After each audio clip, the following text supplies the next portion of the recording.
Gli sbarchi sulle coste italiane non si fermano, l'emergenza dalla Sicilia si sposta anche in Veneto sotto forma di un ennesimo annuncio da parte della prefettura di Venezia dell'imminente arrivo di ulteriori 913 migranti che si aggiungono ai 1711 profughi già ospitati nelle strutture regionali. Alla provincia di Venezia sono state assegnate 205 persone, numero che si somma agli ulteriori 260 già alloggiati in territorio lagunare.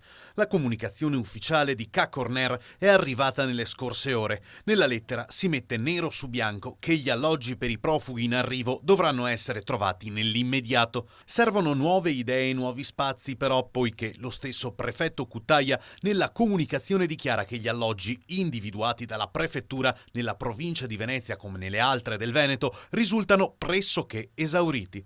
La notizia provoca la reazione della Lega Nord. Bisogna sottolineare il modo che ha usato. Ha detto: dovete trovare un posto anche se non ce l'avete, quindi cari sindaci, attrezzatevi per accogliere queste persone. In disposizione ci sono già 15.000 euro al giorno per gestire questa situazione e tutto questo in barba alle difficoltà delle nostre famiglie e alla difficoltà di rispondere oggettivamente con i mezzi che le amministrazioni oggi hanno, ma che ha anche l'Ater, che ha la Regione, quindi che tutta la struttura pubblica ha per rispondere ai nostri concittadini, e il governo appunto si premura di dover trovare una soluzione a queste persone che ricordiamoci nel 95% dei casi non sono profughi ma sono clandestini.